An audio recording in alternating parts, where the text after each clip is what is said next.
चिल्लाने की आवाज है।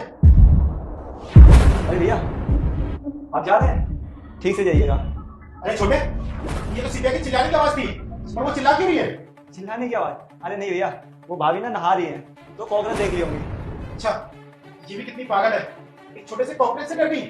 और छोटे एक बात बता, जब तेरी भाभी को पता है कि मैं 1 साल बाद आने वाला हूँ, तो उसको यहाँ होना चाहिए था ना जाते वक्त मेरे साथ। चलो कोई बात नहीं, छोटे एक काम कर, मेरी दीदी को बुला दे, उनसे ही मिल लेता हूँ मैं।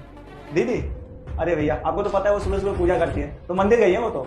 और भैया आप क्यों टेंशन ले रहे हैं, वैसे भी आप लोग फौज में पहला दिन है, आप जाइए। हाँ तू सही कह रहा है।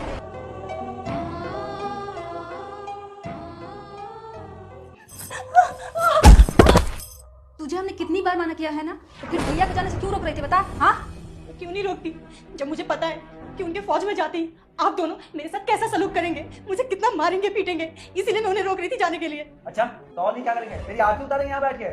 तू मुझे एक बात बता, तूने ऐसा क्या जादू कर दिया मेरे भाई पे, तू तेरी बात मानता है? हाँ, जब से तू आई है सारी तेरी बात सुनता है, यहाँ तक कि जायदाद प्रॉपर्टी मैं शराब देती हूँ तेरी माँ मर जाएगी। अगर आपने वीडियो को लाइक और चैनल को सब्सक्राइब नहीं किया तो सब तेरे नाम कर दिया है। नहीं नहीं, मैंने कोई जादू नहीं किया उन पे, मैंने कुछ नहीं किया है।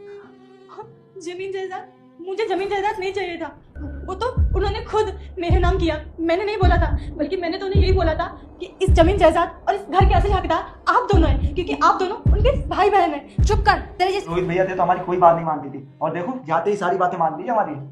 अब तू यहाँ बैठी बैठी शकल क्या देख रही? हाँ, चल जा घर का सारा काम कर।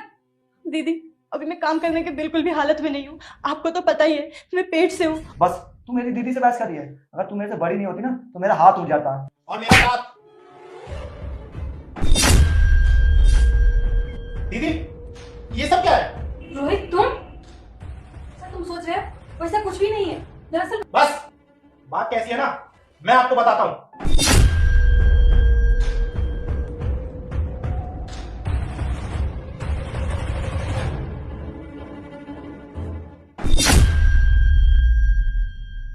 तुमने इतनी घटिया हरकत सिर्फ इस घर को पाने के लिए और इस प्रॉपर्टी को पाने के लिए किया, और तुम ये भूल गई कि तुम्हारी भाभी पेट से है, वो प्रेग्नेंट है।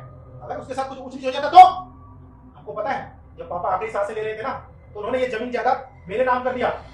उन्होंने सोचा इस घर का देखभाल मैं करूंगा, लेकिन आपको तो पता ही है मैं फौज में हूँ, देश की सेवा करता हूँ, साल में 1-2 बार आता हूँ, और ना जाने कब मेरे साथ क्या हादसा हो जाए, कब मैं शहीद हो जाऊँ, इसका कोई भरोसा नहीं है। और मेरे बाद सबसे ज्यादा समझदार इस घर में मेरी बीवी है, सिद्धिया है। बस इसीलिए मैंने ये जायदाद और ये प्रॉपर्टी इसके नाम कर दिया। और दीदी मैंने प्रॉपर्टी आप और छोटे के नाम इसलिए नहीं किया क्योंकि आप शादी के बाद अपने ससुराल चली जाती, और छोटे